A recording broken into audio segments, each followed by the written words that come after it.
Hello everyone, very good morning. I hope you are fine. Welcome to expert classes by Manju ma'am. Student, मैं आप लोगों के लिए को करिकुलर का कोर्स लाई हूं जो कि आप लोगों को सेकेंड सेमेस्टर में फर्स्ट एड एंड हेल्थ नामक पेपर से ऑब्जेक्टिव टाइप के क्वेश्चन पूछे जाएंगे। स्टूडेंट, अभी तक आप लोगों का expert classes by Manju ma'am के द्वारा 10 चैप्टर कंप्लीट हो गया। उसका प्रैक्टिस सेशन भी आप लोगों को यूट्यूब पर करा दिया गया है। इसके पूर्व की क्लासेस आप लोग को देखने के लिए डिस्क्रिप्शन बॉक्स में जो लिंक दिया गया आप उस पर क्लिक करके यूट्यूब पर जाकर इसकी पूर्व क्लासेस की सारी वीडियोज़ आप वहां से देख सकते हैं और प्रैक्टिस सेट भी आप कर सकते हैं स्टूडेंट, जिसमें आप लोगों का 2 रिवीजन प्रैक्टिस सेट भी है स्टूडेंट। अभी प्रेजेंट टाइम में आप लोगों का मैंने 11th चैप्टर कंप्लीट किया है, जिससे संबंधित आज प्रैक्टिस सेट 13 लाई हूँ स्टूडेंट, यानी डाइजेस्टिव सिस्टम से संबंधित आपका प्रैक्टिस सेट 13 लाई हूँ जो कि आज आप लोगों को मेरे द्वारा एक्सप्लेन किया जाएगा स्टूडेंट। तो आइए कंटिन्यू करते हैं हम डाइजेस्टिव सिस्टम से संबंधित कुछ इम्पॉर्टेंट क्वेश्चन जो कि आप लोगों को एग्ज़ाम ओरिएंटेड है स्टूडेंट, ठीक है। तो आइए इसे देखते हैं। पहला क्वेश्चन है आपका, पाचन कहाँ से शुरू होता है स्टूडेंट। तो एक्सप्लेन मैंने किया था कि पाचन जो होता है क्या होता है, आपका माउथ से ही शुरू हो जाता है। तो क्या हो जाएगा यहाँ पर, माउथ, माउथ यानी मुंह, मुख से शुरू होता है। नेक्स्ट क्वेश्चन है आपका, पाचन कहाँ पर समाप्त होता है स्टूडेंट। तो क्या होगा, आपका समाप्त कहाँ होता है, छोटी इंटेस्टाइन में, ठीक है, छोटी आंत, या इसी को हम क्या बोलते हैं, small intestine, small intestine student. Next question है कि पाचन क्या है स्टूडेंट। तो पाचन क्या होता है, जटिल पदार्थों का, जटिल पदार्थों का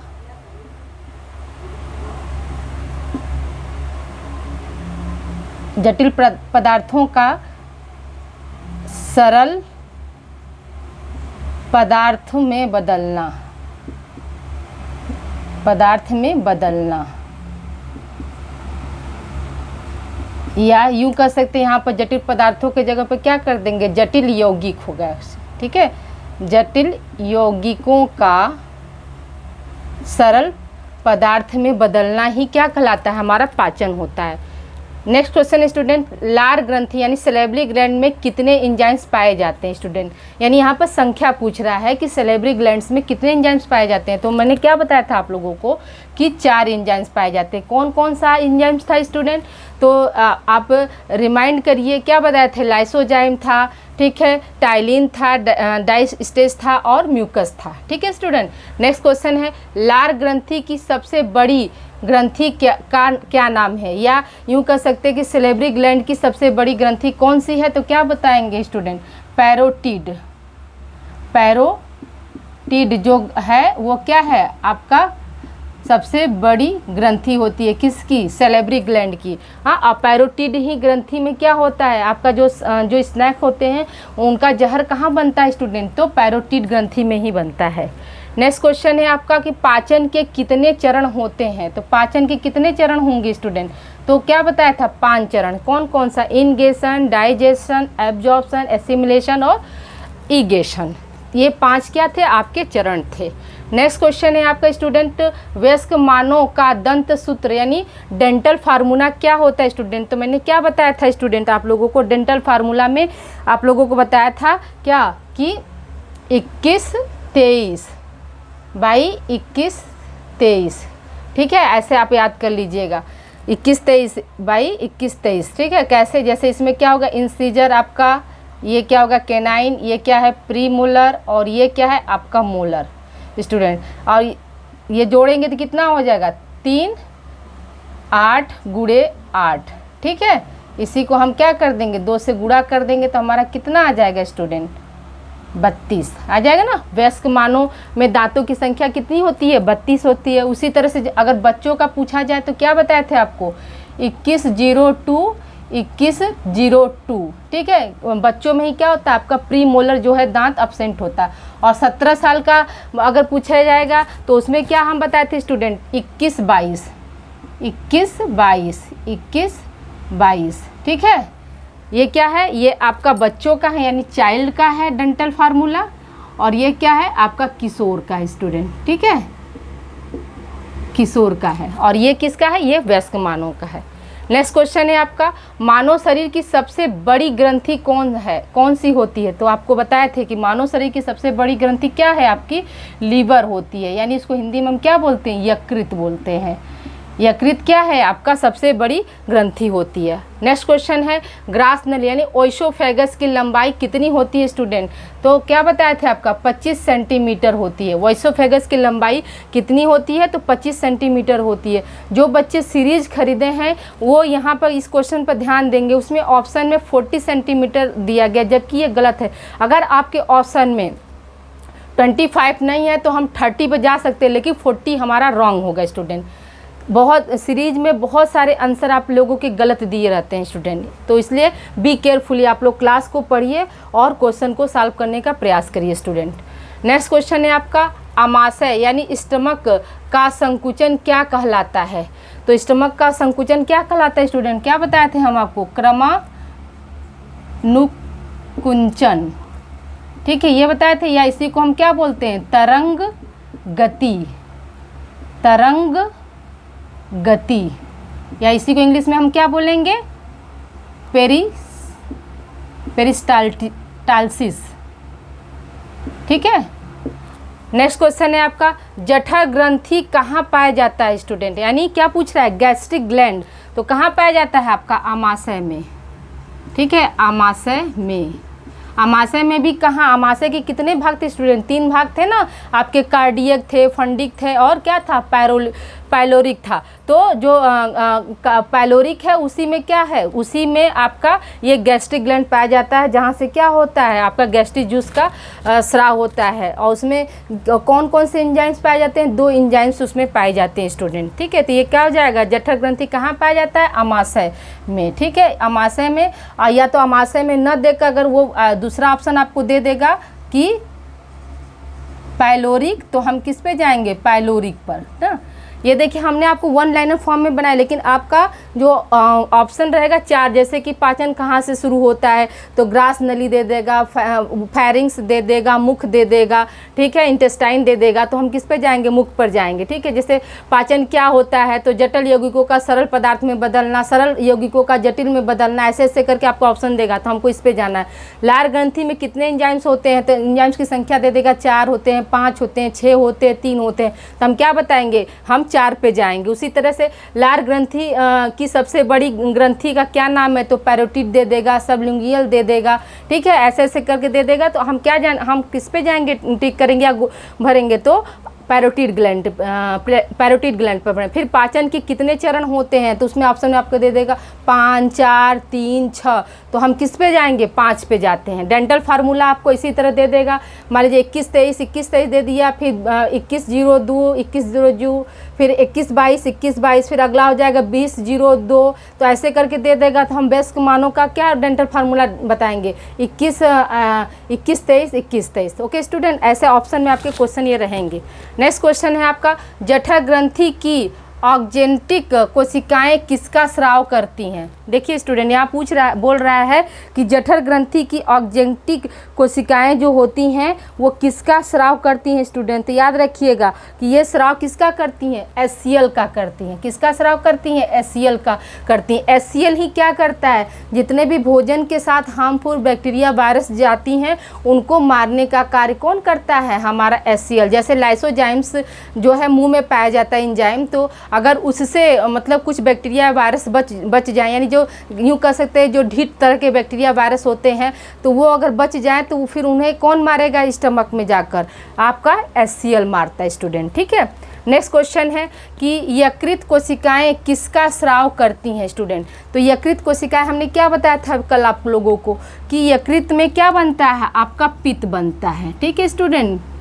क्या स्राव करती हैं, यानी किसका निर्माण करती हैं, तो बाइल, पित्त का निर्माण कहाँ होता है, यकृत में होता है। और ये स्टोर कहाँ होता है स्टूडेंट, गॉल ब्लैडर यानी पित्ताशय में आपका पित्त जो है स्टोर होता है। नेक्स्ट क्वेश्चन है आपका, पाइलोरिक वाल्व किसके किसके बीच पाया जाता है स्टूडेंट। तो याद रखिएगा जो पाइलोरिक वाल्व जो होता है, हमने क्या बताया था, स्टमक के 3 भाग होते हैं, आपका कार्डियक है, ठीक है, फंडिक है, और तीसरा क्या होता है, पाइलोरिक होता है। तो पाइलोरिक जो होता है वो क्या होता है, वो आपका किसके किसके बीच में पाया जाएगा, तो आमाशय, आमाशय तथा ग्रहणी यानी ड्यूडेनम, ग्रहणी यानी ड्यूडेनम, ड्यूडेनम। क्यों, क्योंकि जो आपका ड्यूडेनम जो होता है वो क्या होता है, स्मॉल इंटेस्टाइन का सबसे ऊपर वाला भाग होता है। तो इसलिए क्या होगा, पाइलोरिक वाल्व किसके किसके, स्टमक तथा ड्यूडेनम के बीच में पाया जाता है। ओके स्टूडेंट, नेक्स्ट क्वेश्चन है आपका, पेप्सिन होता है पूछ रहा है पेप्सिन क्या है। तो उसमें आपके ऑप्शन में दे देगा फैट्स दे देगा, कार्बोहाइड्रेट दे देगा, प्रोटीन दे देगा, लिपिड्स दे देगा। तो हम क्या किस पर जाएंगे, तो पेप्सिन जो होता है वो क्या होता है, प्रोटीन होता है स्टूडेंट। पेप्सिन क्या होता है, प्रोटीन होता है। ठीक है, इसी तरह से दे देगा कार्बोहाइड्रेट है, ठीक है, स्टार्च है, सॉरी स्टार्च है, तो कार्बोहाइड्रेट दे देगा ऑप्शन में, प्रोटीन दे देगा, लिपिड्स दे देगा और वसा दे देगा। तो हम क्या बताएंगे, स्टार्च जो हमारा क्या होता है, कार्बोहाइड्रेट है। ठीक है, अगला क्वेश्चन है आपका, ट्रिप्सिन बदलता है। ट्रिप्सिन किसको बदलता है स्टूडेंट, तो याद रखिएगा जो ट्रिप्सिन होता है, आपको बताया था पेप्सिन जो इंजाइम्स होता है वो क्या करता है, पेप्टोन में बदलता है। तो ट्रिप्सिन क्या करेगा, वो पेप्टोन को किस में बदलेगा, पेप्टोन को पेप्टाइड में बदलता है, पेप्टाइड में बदलता है। ट्रिप्सिन क्या करता है, पेप्टोन को पेप्टाइड में बदलने का कार्य करता है। आई होप यहाँ तक आप लोगों को क्लियर हो गया होगा स्टूडेंट। तो प्लीज़ इसे राइट डाउन करिए, अभी कुछ क्वेश्चन आप लोगों को और मैं करा रही हूँ। आगे हम कंटिन्यू करते हैं, क्वेश्चन नंबर 16, बिलिरुबिन तथा बिलिरुबिन कहाँ पाया जाता है स्टूडेंट, तो ये आपका कहाँ पाया जाएगा, बाइल में। कहाँ पाया जाता है, बाइल में यानी पित्त में। पित्त कहाँ बनता है स्टूडेंट, लीवर में बनता है। कहाँ स्टोर होता है, आपका गॉल ब्लैडर में होता है। नेक्स्ट क्वेश्चन है आपका, ऑर्गेनिक कोशिकाएं कहाँ पाई जाती हैं और किसका श्रावण करती हैं स्टूडेंट। ऑर्गेनिक कोशिकाएं कहाँ पाई जाती हैं और किसका श्रावण करती है, तो कहाँ पाई जाएंगी, आपको क्या बताया था हमने, ये आपका हो जाएगा कि ये जठर ग्लैंड्स में पाई जाती हैं। ठीक है, यानी जठर ग्रंथि, और किसका स्राव करती हैं स्टूडेंट, तो एचसीएल का स्राव करती है। किसका श्रावण करती है, एचसीएल का। आग्नेयिक कोशिकाएं कहाँ पाई जाती हैं, जठर ग्रंथि में पाई जाती है, और किसका स्राव करती हैं, एचसीएल का करती हैं। नेक्स्ट क्वेश्चन है, कशेरुकों के शरीर में सबसे कठोर पदार्थ क्या होता है। कशेरुकों के शरीर में सबसे कठोर पदार्थ क्या होता है, तो हम लोग के शरीर में सबसे कठोर पदार्थ क्या है स्टूडेंट, एनामेल। ठीक है, ये कहाँ पर एनामल, ये कहाँ पाया जाता है, हमारे दांतों में। ठीक है, नेक्स्ट क्वेश्चन है, पेप्सिन का श्रावण करती है, यानी जो पेप्सिन है उसका श्रावण कौन करता है, तो याद रखिएगा स्टूडेंट, ये आपका अमाशय में जाइमोजेनिक। ठीक है, पेप्सिन का श्रावण कौन करती है स्टूडेंट, हम क्या बताते हैं, अमाशय में जाइमोजेनिक कोशिकाएं करती हैं। ठीक है स्टूडेंट, अमाशय की कौन सी कोशिकाएं करती हैं, जाइमोजेनिक कोशिकाएं जो है किसका श्रावण करती हैं, पेप्सिन का। नेक्स्ट क्वेश्चन है, वयस्क मानव के कौन से दांत क्षीर दंतों में नहीं होते हैं। ठीक है, तो याद रखिएगा स्टूडेंट, आपका क्या होगा, चणवक यानी मोलर, जिसको हम भोजपुरी भाषा में क्या बोलते हैं, चौभर। चौभर जो दांत होता है वो आपका चीर दांत नहीं होता है, यानी चीर फाड़ करने वाला दांत नहीं होता है। वो कैसा दांत है, वो आपको भोजन को पीसने का कार्य करता है। ठीक है स्टूडेंट, नेक्स्ट क्वेश्चन है, मनुष्य के अमाशय का अंतिम भाग क्या है, तो आपको हमने क्या बताया था कि आपका स्टमक का 3 भाग होता है, कार्डियक होता है, दूसरा फंडिक होता है, और तीसरा क्या होता है, पाइलोरिक होता है। तो कार्डियक, फंडिक और पाइलोरिक। फंडिक में क्या था स्टूडेंट, फंडिक में आपका रूजिफॉर्म, ये जो कांटे जैसे जो थी क्या, रूजिफॉर्म संरचना कहाँ पाई जाती थी, फंडिक में। और यही रूजी क्या करता है, अगर हम ज्यादा देर तक भूखे रहेंगे तो यही रूजी क्या होता है, चुभने का कार्य करता है, जिससे क्या होता है, हमें पेट में दर्द होता है। दूसरा क्या होता है, आपका रूजी जो है, रूजी का मुख्य कार्य क्या है स्टूडेंट, तो वो भोजन को क्या करता है, रोकने का कार्य करता है। ठीक है, तो अंतिम भाग क्या हो जाएगा आपका, पाइलोरिक। पायलोलिथ। ठीक है। नेक्स्ट क्वेश्चन है आपका कि मानव के प्रत्येक जबड़े में कृंतक, रत्नक, प्रचर्मक, चर्मक दंतों की संख्या क्रमशः होती है। ठीक है, यानी पहला ही क्वेश्चन यहाँ ये बनता है स्टूडेंट, आपसे पूछा जाएगा कि मनुष्य के जबड़ों की संख्या कितनी होती है, 2, 3, 4, 5। तो हम क्या बताएंगे, मनुष्य के जबड़ों की संख्या क्या होती है, 2 होती है। एक अपर जा होता है, एक क्या होता है, लोअर जा होता है। ठीक है, अपर जा और लोअर जा, तो दोनों में आपकी क्या पूछ रहा है, संख्या कितनी होती है, तो हम क्या बताएंगे, 4, 2, 6 और क्या हो जाएगा तीसरा, 4, 2, 4 और 6। इसको हम कैसे डिवाइड करते हैं, यानी ये क्या है, इंसीजर, यानी ये दोनों ऊपर नीचे दोनों की संख्या बताया है। ये क्या है आपका कैनाइन, ये क्या है आपका प्रीमोलर और ये क्या है आपका मोलर। ठीक है स्टूडेंट, जैसे इसी को हमने अभी डेंटल फार्मूला से बताया था ना, 2, 2, 1, 1, 2, 2 और 3, 3, है ना। तो इसी का हम 2 में मल्टीप्लाई करते थे तो हमारा कितना आता था, 32 संख्या आ जाती थी ना। ये है आपका 4, 2, 4, 6। ठीक है स्टूडेंट, ये ध्यान दीजिएगा, इसमें क्या इंसीजर है, कैनाइन है, प्रीमोलर 4 और मोलर 6।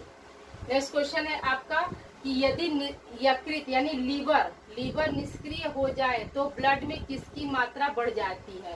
ठीक है, यानी लीवर जब आपका फेल हो जाए तो ब्लड में किसकी मात्रा बढ़ जाएगी स्टूडेंट, तो उसमें ऑप्शन में आपका रहेगा अमोनिया का, यूरिया का।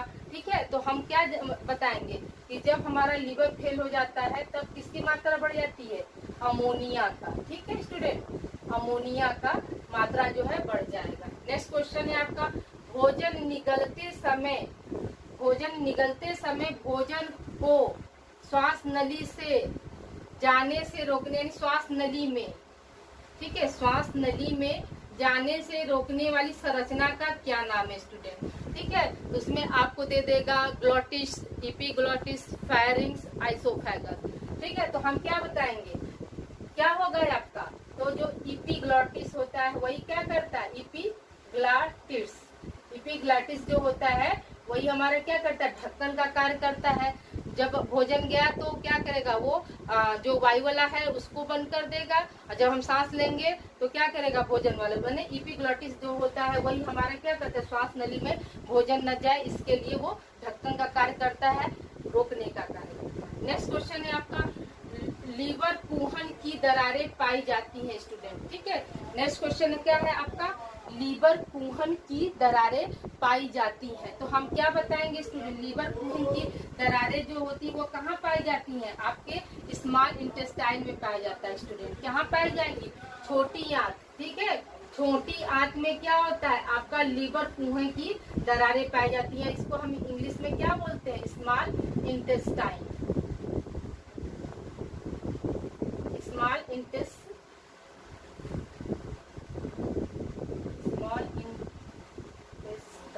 ठीक है, स्मॉल इंटेस्टाइन। फिर है आपका पित्त का प्रमुख कार्य क्या होता है स्टूडेंट, तो याद रखिएगा कि जो पित्त का प्रमुख कार्य होता है वो क्या करता है, मतलब वसा के पाचन के लिए इमल्सिफिकेशन या इमल्सीकरण का कार्य करता है। ठीक है, क्या लिखेंगे, वसा के पाचन के लिए क्या होता है, इमल्सीकरण या इमल्सीफाई इसको कहते हैं, का कार्य करता है स्टूडेंट। नेक्स्ट क्वेश्चन है कौन सा ग्रंथि ट्रिप्सिन का श्रावण करती है स्टूडेंट, कौन सा ग्रंथि आपका ट्रिप्सिन का श्रावण करती है, तो क्या बताए थे आपको, अग्नाशय,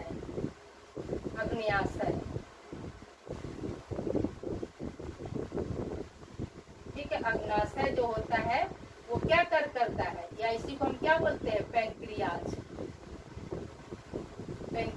हमने क्या बताया था, पैंक्रियाज में आपके कितने वो निकल रहे थे, तो आपको बताया था ना, लेट, LAT, लेट से क्या था आपका, लाइपेज, एमाइलेज और ट्रिप्सिन। ठीक है, शॉर्ट ट्रिक हमने आपको बताया था। नेक्स्ट क्वेश्चन है वह अंग जिसमें प्रोटीन का पूरा पाचन होता है। तो स्टूडेंट याद रखिएगा, प्रोटीन का पूरा पाचन कहाँ होता है आपका, स्मॉल इंटेस्टाइन में। ठीक है, स्मॉल यानी छोटी आंत में होता है। छोटी आंत में भी कहाँ होता है, किस भाग में, इलियम में। ठीक है, किस भाग में, इलियम में। इलियम में भी कौन सा प्रोटीन होता है, इरेप्सिन नामक, इलियम में कौन सा एंजाइम पाया जाता है, इरेप्सिन। इरेप्सिन ही क्या करता है, आपका प्रोटीन का पूरा पाचन करता है, यानी जो पेप्टाइड फॉर्म में जो प्रोटीन होता है उसको एमिनो एसिड में बदलने का कार्य कौन करता है, आपका इलियम से स्रावित होने वाला कौन सा एंजाइम से, इरेप्सिन एंजाइम से। स्टूडेंट नेक्स्ट क्वेश्चन है, किस रूप में पची हुई प्रोटीन का शरीर में संचरण होता है। ठीक है, तो किस रूप में होगा, तो आपका अमीनो अम्ल। ठीक है, अमीनो अम्ल के रूप में क्या होता है, शरीर में प्रोटीन का संचरण होता है। स्टूडेंट नेक्स्ट क्वेश्चन है आपका मंड। मंड क्या है आपका, क्या बताए थे आपको, कार्बोहाइड्रेट।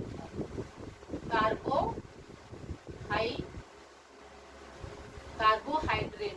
ठीक है स्टूडेंट, और आपका है नेक्स्ट क्वेश्चन है आपका, कुफर सेल्स कहाँ पाई जाती है, तो कुफर सेल्स हम कहाँ पाई जाती है, आपके लीवर में। कहाँ पाई जाएगी, लीवर यानी यकृत में। ये कुफर सेल्स क्या काम करती हैं, कुफर सेल्स जो होती हैं वो फाइगोसाइटोसिस नेचर की होती हैं, यानी भक्षण का कार्य करती हैं। जितने भी हार्मफुल बैक्टीरिया वायरस अगर लिवर में पहुंच जाते हैं तो वो क्या करती हैं, उनको मारने का कार्य करती हैं। स्टूडेंट्स आई होप यहाँ तक आप लोगों का क्लियर हो गया होगा। याद रखिए स्टूडेंट, ये आपका हमने वन लाइनर फॉर्म में बताया, लेकिन आपको ऑप्शन 4 ऑप्शन देगा और उसमें आप लोगों को एक ऑप्शन करना है, तो उसी एक मेन ऑप्शन को हमने यहाँ पर डिफाइन कर दिया है। ठीक है, आप इसको राइट डाउन करिए। अभी और क्वेश्चन हम आप लोगों को करा। आइए स्टूडेंट, आगे हम कंटिन्यू करते हैं। क्वेश्चन नंबर 32 स्टूडेंट, तो क्या है, प्रोटीन को पचाने वाला एंजाइम्स को क्या कहते हैं, एक मतलब टर्म दिया जाता है। तो प्रोटीन को पचाने वाले एंजाइम्स होते हैं, कैसे होते हैं, तो प्रोटियोलाइटिक होते हैं। स्टूडेंट क्या होंगे,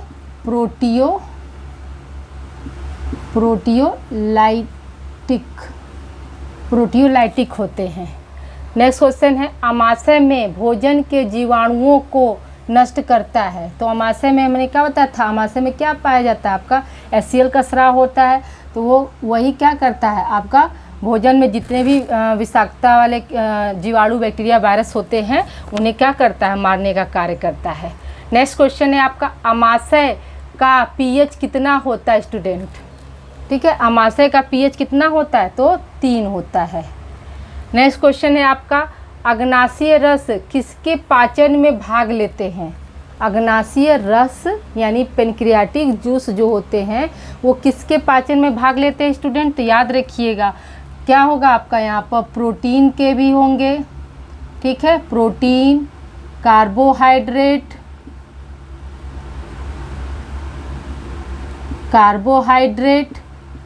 वसा तथा न्यूक्लिक अम्ल।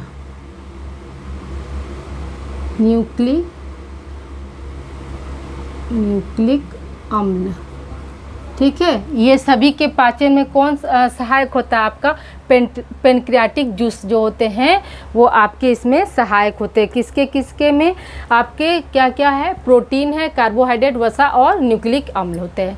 नेक्स्ट क्वेश्चन है आपका, अग्नाशय रस के श्रावण को तथा पित्ताशय के संकुचन को प्रेरित करने वाला हार्मोन कौन सा है। ठीक है, अग्नाशय रस यानी पेनक्रियाटिक जूस के श्रावण को। ठीक है, पेनक्रियाटिक जूस के श्रावण यानी पेनक्रिया से पेनक्रियाटिक जूस निकलता है, तो उस और पित्ताशय यानी गॉल ब्लैडर को के संकुचन को कौन हार्मोन जो है उत्तेजित करता है, तो क्या बताएंगे स्टूडेंट, हमने क्या बताया था आपको, सिक्रिटीन। और दूसरा क्या था, दूसरा नेक्स्ट क्या था, कोलोसिस्टोकाइनिन।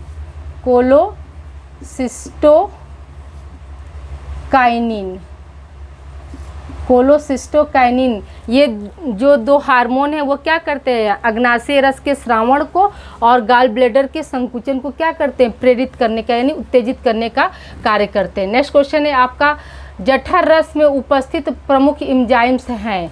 जठर रस यानी गैस्ट्रिक जूस में कौन सा एंजाइम्स आपका पाया जाता है स्टूडेंट। तो याद रखिएगा, पहला ऑप्शन आपका लाइपेज है और ट्रिप्सिन है, ठीक है, दूसरा है एमाइलेज है, तीसरा है लाइसोजाइम और चौथा क्या है आपका पेप्सिन है, ठीक है। तो इसमें हमने क्या बताया था, जठर रस में क्या होता है आपका रेनिन और पेप्सिन पाया जाता है स्टूडेंट।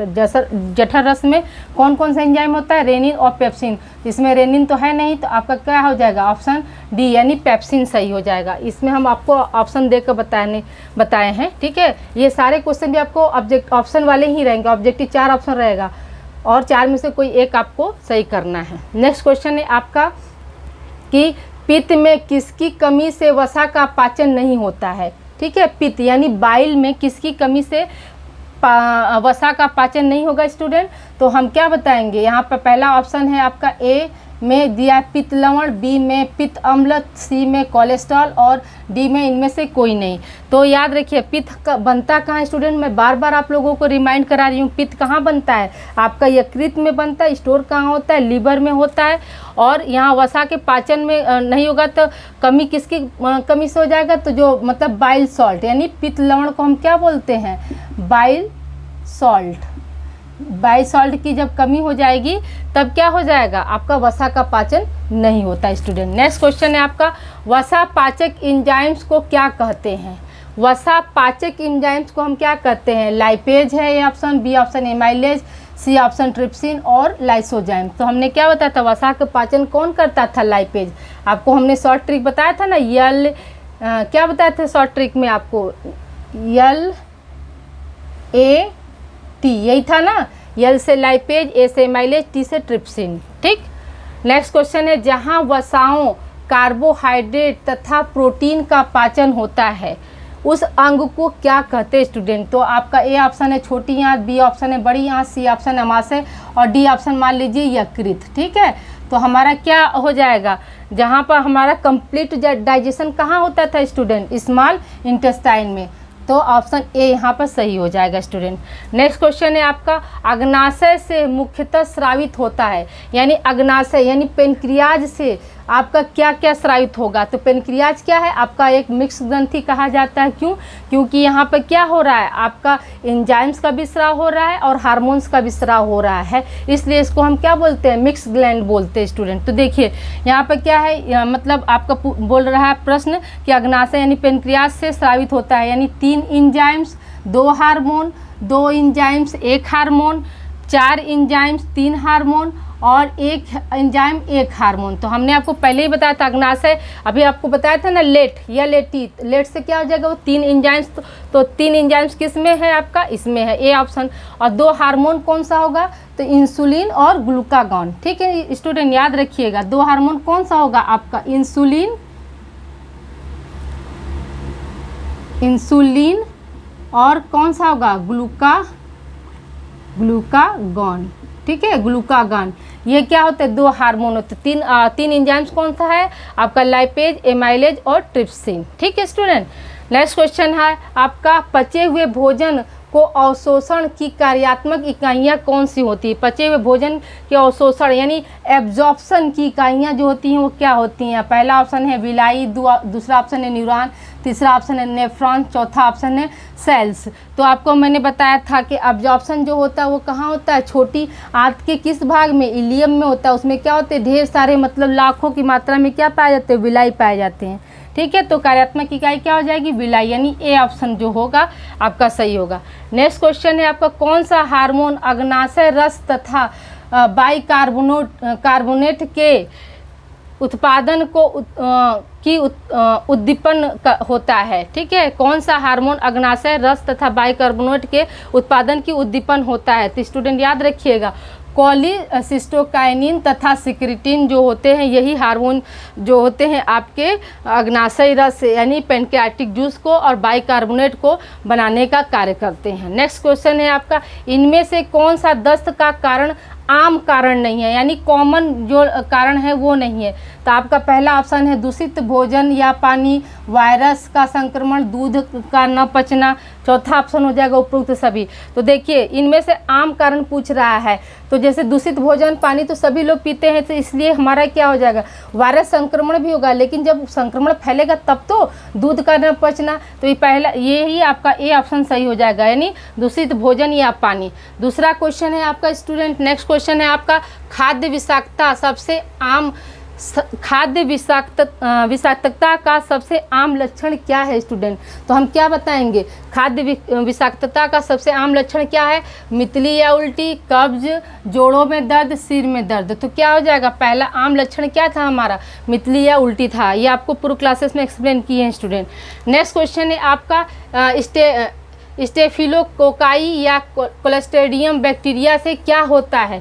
तो इससे क्या होता है हमारा, फूड पॉइजनिंग होता है स्टूडेंट, फूड पॉइजनिंग होता है स्टूडेंट ना। भोजन विषाक्तता के कारण क्या है आपके, यही दोनों बैक्टीरिया होते हैं स्टूडेंट।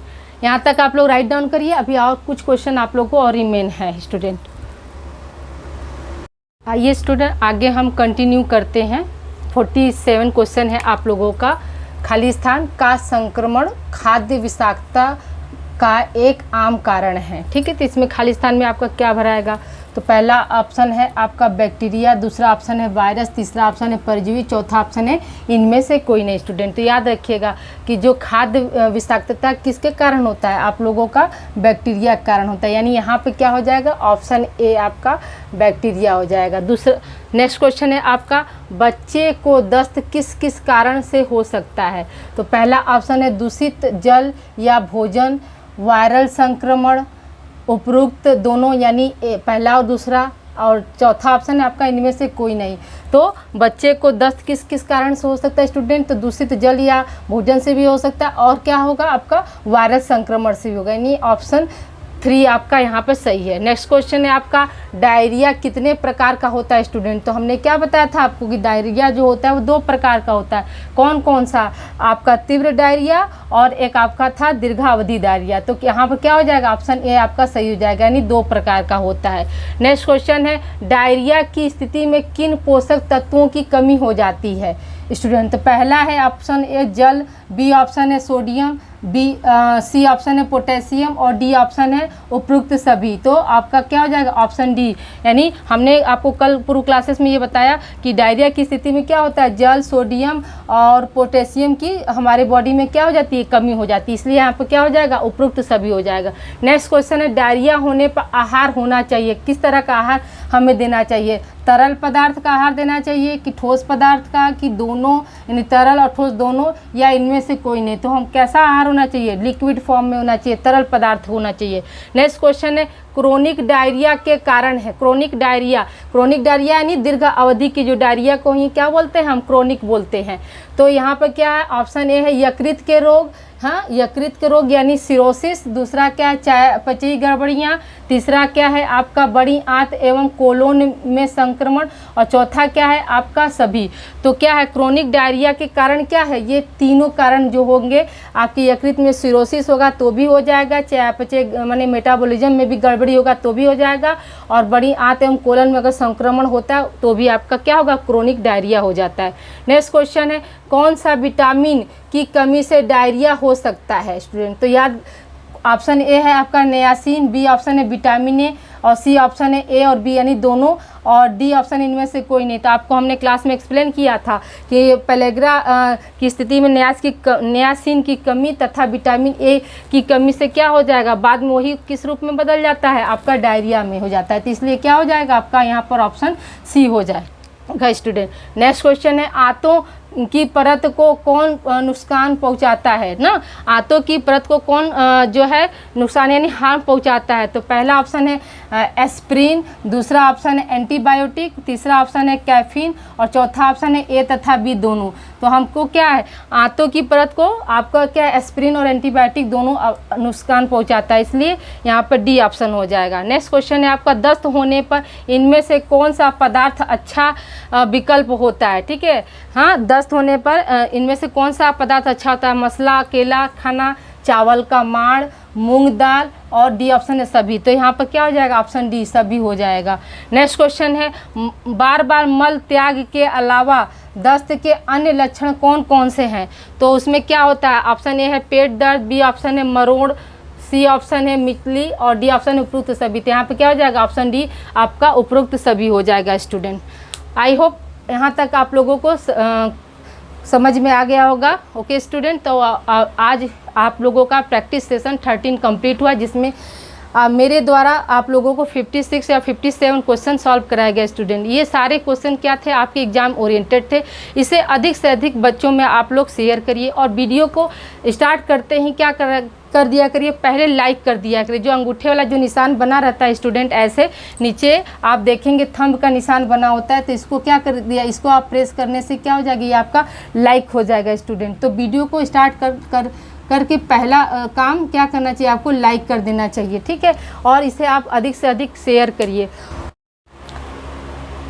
ओके स्टूडेंट, अपना ख्याल रखिएगा और इसे आप लोग अधिक से अधिक बच्चों को शेयर करिए, लाइक करिए और subscribe my channel expert classes by Manju ma'am. Subscribe करने से आप लोगों को मेरी सारी वीडियो की नोटिफिकेशन आप लोगों को सबसे पहले मिल जाएगी स्टूडेंट, और आप अपनी तैयारी को बेहतर कर सकते हैं। तो please like and subscribe and also share my videos. Okay student, अपना ध्यान रखिएगा और इसे आप लोग राइट डाउन कर लीजिए। ये आप लोगों का डाइजेस्टिव सिस्टम मेरे द्वारा आज प्रैक्टिस सेट्स के जरिए कंप्लीट हो गया स्टूडेंट। मैंने इसमें बहुत मतलब एग्ज़ाम ओरिएंटेड पॉइंट्स को लिया है, जो बच्चे मतलब को करिकुलर के अलावा टीजीटी, पीजीटी, एलटी या एसएससी बैंकिंग की जो तैयारी कर रहे हैं स्टूडेंट, उन्हें भी ये वीडियो बेनिफिट होगा, ये क्लासेस बेनिफिट होगी, क्योंकि जो साइंस वाला जो पोर्शन होगा वो आपका यहीं से पूछा जाएगा स्टूडेंट। तो please like and subscribe my channel expert classes by Manju ma'am student. Okay, अपना ध्यान रखिएगा।